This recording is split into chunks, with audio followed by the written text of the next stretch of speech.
नमस्कार दोस्तों, बार फिर मैं Vikram Gupta, having experience of more than 25 years in finance and investment, and I am NISM registered. So today we will just continue our previous video in which we have discussed about the MTF, that is margin trading facility कि margin trading facility क्या होती है और उसमें किस तरह के खर्चे होते हैं। जैसे कि मैंने शॉर्ट में आपको बताऊं रिकॉल करने के लिए कि 2.5% उसके अंदर डिलीवरी चार्जेस लगता है और हमने आपको बताया था ₹50 पर डे पर लैख वो उसके अंदर एक इंटरेस्ट लगता है जितने दिन भी हम उनका पैसा यूज़ करते हैं, क्योंकि वो पार्शली फंडेड होते हैं और पार्शली हमारा मार्जिन लगता है। तो एमटीएफ के अंतर्गत मैंने आपको खर्चे बता दिए।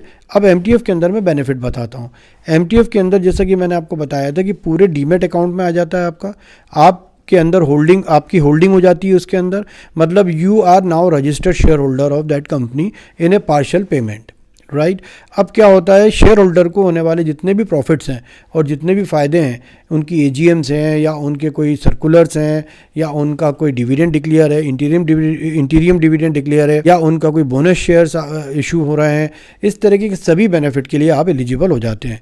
इसके अलावा आप डीमर्जर केस के अंदर या राइट इशू के अंदर भी एलिजिबल हो जाते हैं, सब्जेक्ट टू कि जो उसका पेमेंट होता है। जैसे अगर डीमर्जर होते हो तो आप डीमर्जर में जो दूसरा पार्ट होता है, जैसे कि टाटा मोटर्स का डीमर्जर हुआ कमर्शियल व्हीकल में और पैसेंजर व्हीकल में, तो उसमें अंदर जो आपका मार्जिन है वो मार्जिन पहले एक शेयर जो रहता है उसमें वो चले जाता है, बाकी उसमें से जो मार्जिन बचता है वो दूसरे शेयर में एडजस्ट होने के बाद एक छोटी सी डिमांड आती है ताकि वो फुल्ली पेड हो जाए, ठीक है, जो दूसरा शेयर और लिस्टेड होने वाला है।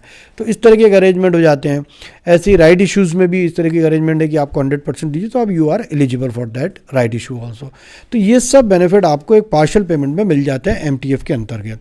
अब एमटीएफ में आप अगर पोर्टफोलियो को मेंटेन करते हैं तो आप ये भी मानते हैं कि एमटीएफ में पोर्टफोलियो मेंटेन करना मतलब होता है कि आप रिस्क के अंदर आ गए हो, मतलब वो कभी भी किसी प्रकार का नुकसान भी आपको दे सकता है, क्योंकि रिस्क के बगैर तो कैपिटल मार्केट होता ही नहीं है।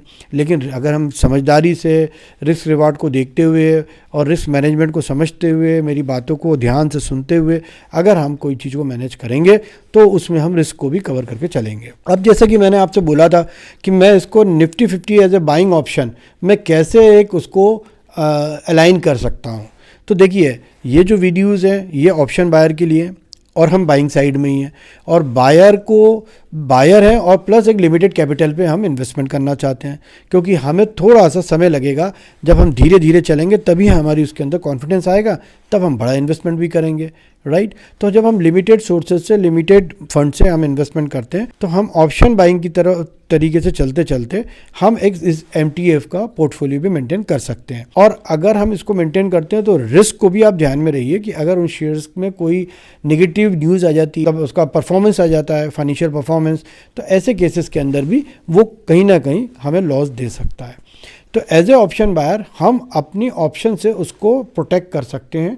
प्रोटेक्ट मतलब हो गया हेज कर सकते हैं। जो बड़ी बड़ी कंपनियां अपने पोर्टफोलियो का हेज करती हैं, हम उसको हेज करने के लिए as a option buyer Nifty 50 को चूज़ करेंगे। हम निफ्टी 50 के साथ ही रहे, अभी तक हम निफ्टी 50 में ही रहेंगे और हम निफ्टी 50 के शेयर्स ही चूज़ करेंगे। उन जो एलिजिबल लिस्ट है एमटीएफ की, उसमें से निफ्टी 50 के शेयर्स निकाल लेंगे और उनको ही अपने पोर्टफोलियो में रखने की कोशिश करेंगे। और उसमें हर प्रकार के शेयर है, महंगे शेयर है, लार्ज कैपिटल भी है, मिड कैपिटल भी है। हम शेयर को चूज़ कैसे करेंगे ये आने वाले वीडियोज़ में हम डिस्कस करेंगे, और आप लोगों के पास अगर कोई इन्फॉर्मेशन है तो आप उसका बेनिफिट उठा सकते हैं। हमने पोर्टफोलियो मेंटेन कर लिया, पोर्टफोलियो को प्रोटेक्ट करना है क्योंकि वो तो एक्सपोज है पोर्टफोलियो, तो मार्केट में कुछ भी हो सकता है। तो दो प्रकार के रिस्क होते हैं, एक होता है सिस्टमेटिक रिस्क और दूसरा होता है अनसिस्टमेटिक रिस्क। जो सिस्टमेटिक रिस्क होता है वो ये होता है कि जिसकी इन्फॉर्मेशंस हम को मिल जाती है डिफरेंट सोर्सेज से, और हम एक अनुमान लगा सकते हैं कि हाँ यहाँ वॉर हो सकती है, यहाँ ये इस तरीके से मार्केट में इस तरीके से चर्न आ सकता है, एफआईज एकदम से कोई नेगेटिव न्यूज़ आ जाती है तो वो हो सकता है। ये सब न्यूज़ेज हमारे पास डिफरेंट सोर्सेज से अवेलेबल हो जाती है, हम उसको सिस्टमेटिक रिस्क कहते हैं। उसके लिए हमें सचेत होना बहुत इंपॉर्टेंट है, और उसी के लिए सिस्टमेटिक रिस्क के साथ ही हम निफ्टी 50 के इंडेक्स से एज ए ऑप्शन बायर अपने पोर्टफोलियो को प्रोटेक्ट कर सकते हैं, हेज कर सकते हैं। तो एक हमने अभी तक डिस्कस किया कि निफ्टी 50 की स्ट्रेटेजीज हम ट्रेड बना के कैसे करते हैं। उसके डबल फायदे देखने के लिए हम ये भी कर सकते हैं कि अगर हमने पोर्टफोलियो मेंटेन किया हुआ है, क्योंकि देखिए होता क्या है, हमारा ऑब्जेक्ट क्या है, प्रॉफिट कमाना और वेल्थ क्रिएट करना। लेकिन ये इतना आसान काम तो है नहीं। ये बिज़नेस ऐसा तो नहीं है कि एक ही दिन में आपको सब कुछ दे देगा। हमने सबसे पहले अपना फॉरमोस्ट रखा है, सबसे प्रथम रूप से हमने प्राथमिकता दी है, वो दी है अपने पैसे को बचाना, कैपिटल प्रोटेक्शन करना। हम उसको साथ लेके एज ए निफ्टी 50 बायर होते हुए हम अगर FDF को मेंटेन करते हैं तो हम दो फ़ायदे ले रहे हैं। हम प्रॉफिट के लिए भी चल रहे हैं और कहीं ना कहीं वेल्थ को क्रिएट भी कर रहे हैं, प्लस MTF में होने वाले डिविडेंड के फ़ायदे वो भी हम साथ साथ में ले रहे हैं। तो हम कहीं ना कहीं एयर एंड में हम प्रॉफिट में अपने पोर्टफोलियो को ला सकते हैं और उससे कुछ कमा सकते हैं और एक पर्सनल नीड को फुलफिल भी कर सकते हैं। तो हमने अब आपको बताया कि निफ्टी 50 से हम हैज कैसे करेंगे। ये हम आने वाली जो स्ट्रेटेजी है MTF की स्ट्रेटेजी की, MTF में हम कैसे मैनेज करेंगे, प्लस निफ्टी 50 से उसको हैज कैसे करेंगे, ये आने वाली वीडियो में हम डिस्कस करेंगे। अभी आपने बहुत चीज़ों को समझा है और कल सुबह फिर हमारी आपसे मुलाकात होगी जिसके अंदर हम निफ्टी 50 की कल कमेंट्री करेंगे। होपफुली 2026 आप सबके लिए बढ़िया रहे, लकी रहे और उसमें आप अपनी वेल्थ क्रिएट कर सकें। लेकिन सचेत रहिए, कैपिटल प्रोटेक्ट करना हमारी प्राथमिकता है और साथ में रिस्क कवर करना भी हमारी प्राथमिकता है। कोई डिस्क्लेमर भी देना चाहता हूं कि मैं जो भी चीज़ें बता रहा हूं वो ओवर द नाइट बहुत बड़ा कोई चेंज नहीं लाएगी, वो अपना समय लेगी। आप मेरे साथ चलते रहिए, बने रहिए, देखिए हम वेल्थ क्रिएट कैसा करते हैं। Thank you so much.